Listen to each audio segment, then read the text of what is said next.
வீக்கெண்ட்ல இந்த ஞாயிற்றுக்கிழமை என்ன சமைக்கலாம்னு யோசிக்கிறீங்களா?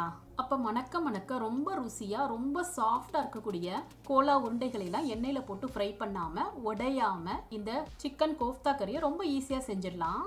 வீட்டுக்கு வர கெஸ்ட்டுக்கு இந்த கோஃப்தா கறியை செஞ்சு கொடுத்து பாருங்க. ஆஹா ஓஹோன்னு உங்களை பாராட்டுவாங்க. அந்த அளவுக்கு டேஸ்ட் வந்து சூப்பரா இருக்கும். மட்டன் விற்கிற விலைக்கு மட்டன் வாங்காம குறைஞ்ச செலவுல சிக்கனை வச்சு ஈஸியா இந்த கோஃப்தா கறி அதாவது கோலா உருண்டை குழம்பு வந்து ரெடி பண்ணிடலாம். வாங்க ஃப்ரெண்ட்ஸ், வெல்கம் டு ஜாக்ஸூ கிச்சன். சிக்கன் கோலா உருண்டை குழம்பு செஞ்சிடலாமா? ஃப்ரெண்ட்ஸ், இந்த வீடியோ உங்களுக்கு பிடிச்சிருந்ததுன்னா லைக் பண்ணி ஷேர் பண்ணி சப்ஸ்கிரைப் பண்ணிக்கங்க. இந்த வீடியோ உங்களுக்கு பிடிச்சிருந்ததுன்னா வீடியோக்கு ஒரு லைக் கொடுங்க ஃப்ரெண்ட்ஸ். கோலா உருண்டை குழம்பு செய்கிறதுக்கு ஃபஸ்ட்டு வந்து சிக்கன் கோஃப்தா பால்ஸ் ரெடி பண்ணிடலாம். நான் 400 கிராம் போன்லெஸ் சிக்கன் நல்லா கழுவி வச்சுருக்கேன். சிக்கனில் கொஞ்சம் கூட தண்ணி இல்லாத அளவுக்கு நல்லா ட்ரை பண்ணி வச்சுக்கணும்.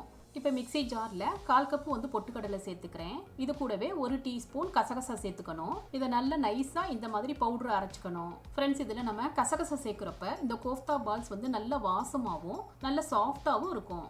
இப்போ நான் சாப்பர் எடுத்துக்கிறேன். ஃப்ரெண்ட்ஸ், நீங்கள் சாப்பருக்கு பதிலாக பெரிய ஜார் மிக்ஸி இருக்குல்ல, அதில் சேர்த்து அரைச்சிக்கோங்க. இப்போ இதில் ஒரு பெரிய சைஸ் பெரிய வெங்காயத்தை ரஃபாக இந்த மாதிரி கட் பண்ணி சேர்த்துக்கிறேன். கூடவே 5 பல்லு பூண்டை இந்த மாதிரி கட் பண்ணிட்டு சேர்த்துக்கணும். இப்போ இதில் 4 பச்சை மிளகா, 1 கைப்பிடி அளவு கொத்தமல்லி சேர்த்துட்டு இதை நல்லா அரைச்சி எடுத்துக்கணும். இந்த மாதிரி நல்லா நைஸாக அரைச்சிட்டேன் பாருங்க. இப்போ இதை பார்த்தாலே தெரியும் வெங்காயம் எவ்வளோ தண்ணி விட்டுருக்கு பாருங்க. இப்போ இதை வந்து சல்லடையில் சேர்த்துட்டு இதில் இருக்க தண்ணியெல்லாம் நல்லா பிழிஞ்சு எடுத்துக்கணும். எவ்வளோ தண்ணி இருக்கு பாருங்க. இந்த மாதிரி தண்ணி இருந்ததுன்னா கோலா உருண்டையில பிடிக்க வராது. இப்போ வடிகட்டினதை மறுபடியும் ஜார்லேயே சேர்த்துக்கிறேன். இப்போ இதில் கட் பண்ணி வச்சிருந்த சிக்கனை சேர்த்துக்கலாம்.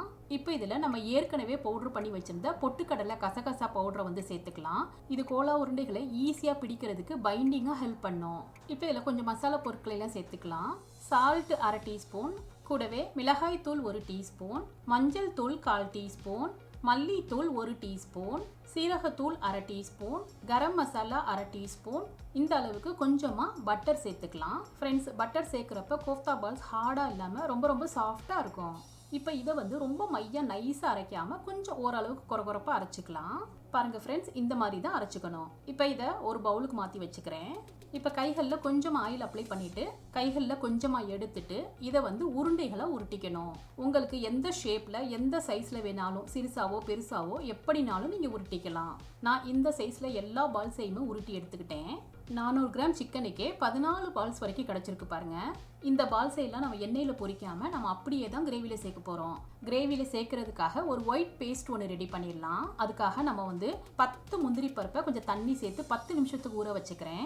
முந்திரி பருப்பு ஊறினதும் இதை வந்து மிக்ஸி ஜாரில் சேர்த்துட்டு தேவைப்பட்டால் கொஞ்சமாக தண்ணி சேர்த்துட்டு மையாக அரைச்சிக்கணும்.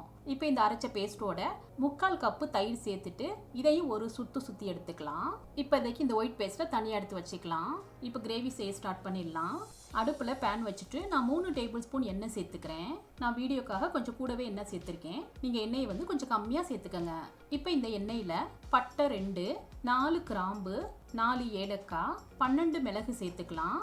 இப்போ இது எல்லாமே பொரிஞ்சதும் ஒரு சின்ன சைஸ் பெரிய வெங்காயத்தை பொடியாக கட் பண்ணிட்டு இதில் சேர்த்துக்கிறேன். அடுப்பை வந்து மீடியம் ஃப்ளேமில் வச்சுட்டு 1 நிமிஷத்துக்கு வதக்கி விட்டுக்கலாம். இப்போ இதில் 1 டேபிள் ஸ்பூன் இஞ்சி பூண்டு பேஸ்ட் சேர்த்துட்டு வெங்காயத்தோட நல்லா வதக்கி விட்டுக்கணும். வெங்காயம் இந்த அளவு வதங்கினதும் இப்போ அடுப்பை வந்து லோ ஃப்ளேமில் வச்சுட்டு 1 டீஸ்பூன் மிளகாய் தூள், நான் கலருக்காக காஷ்மீரி மிளகாய் தூள் சேர்த்துருக்கேன், 2 டீஸ்பூன் மல்லித்தூள், 1/2 டீஸ்பூன் மஞ்சள் தூள், 1 டீஸ்பூன் கல்லுப்பு சேர்த்துட்டு இது எல்லாத்தையுமே நல்லா வதக்கி விட்டுக்கணும். மசாலா கருகிடாமல் பார்த்துக்கோங்க.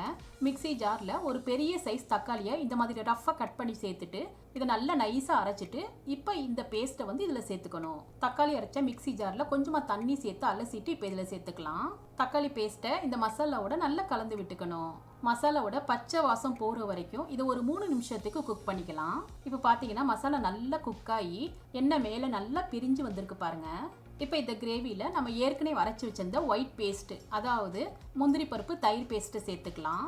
இந்த பேஸ்ட்டை அடுப்பை லோ ஃப்ளேமில் வச்சுட்டு தான் சேர்க்கணும். இப்போ இதை நல்லா கலந்து விட்டுக்கலாம். பவுலில் கொஞ்சமாக தண்ணி சேர்த்து அலசிட்டு இப்போ அந்த தண்ணியையும் இதில் சேர்த்துக்கணும். இப்போ இதை நல்லா கலந்துட்டு ஒரு மூடி போட்டு மூடிட்டு ஒரு 4 நிமிஷத்துக்கு இந்த கிரேவியை வந்து குக் பண்ணிக்கலாம்.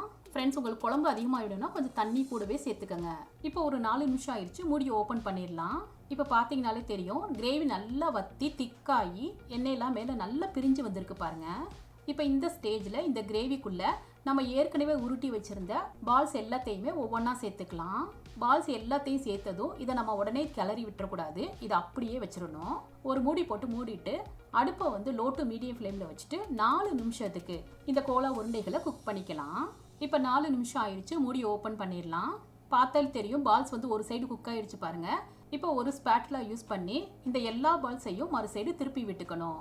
கோலா உருண்டைகள் பார்த்தீங்கன்னா ரொம்ப சாஃப்டாக இருக்கும், அதனால பார்த்து திருப்பி விட்டுக்குங்க. இப்போ இது எல்லாத்தையும் திருப்பி விட்டதும் மறுபடியும் லிட்டால கவர் பண்ணிட்டு ஒரு 4 நிமிஷத்துக்கு மறுபடியும் அடுப்பை வந்து சிம்ல வச்சுட்டு குக் பண்ணிக்கணும். இப்போ 4 நிமிஷம் ஆயிடுச்சு, மூடி ஓப்பன் பண்ணிடலாம். எண்ணெய் எல்லாம் மேலே பிரிஞ்சு வந்து கிரேவி நல்லா திக்காக இருக்கு பாருங்க. கோலா உருண்டைகள் நல்லா குக் ஆயிருச்சு. கோலா உருண்டைகள் நல்லா வெந்துருச்சு. இதுக்கு மேலே நீங்கள் என்ன கலக்கினாலும் கோலா உருண்டைகள் உடையாது. இப்போ லாஸ்ட்டாக 1/2 டீஸ்பூன் சீரகத்தூள், 1/2 டீஸ்பூன் கரம் மசாலா சேர்த்து நல்லா கலந்துட்டு அடுப்பை ஆஃப் பண்ணிக்கலாம். பொடியாக நறுக்குன கொத்தமல்லி தலைகளை கொஞ்சமாக மேலோட்டமாக தூவி விட்டுக்கலாம். அவ்வளோதான் ஃப்ரெண்ட்ஸ், நம்மளோட சிக்கன் கோலா உருண்டை குழம்பு வந்து சூப்பராக ரெடி ஆயிடுச்சு. பார்க்குறதுக்கு எவ்வளோ டெம்ப்டிங்காக இருக்குது பாருங்கள். இது கட் பண்ணோம்னா எவ்வளோ சாஃப்டாக இருக்குது பாருங்கள். இது ரொம்ப ரொம்ப சாஃப்டாக, டேஸ்ட் வந்து சூப்பராக இருக்குங்க. ஃப்ரெண்ட்ஸ், நீங்களும் இந்த சிக்கன் கோலா உருண்டை குழம்பு ஒரு தடவை ட்ரை பண்ணி பார்த்துட்டு உங்கள் எக்ஸ்பீரியன்ஸை கமெண்ட்டில் ஷேர் பண்ணுங்கள். சுவையான சமையல், சுகமான வாழ்வு. தேங்க்யூ.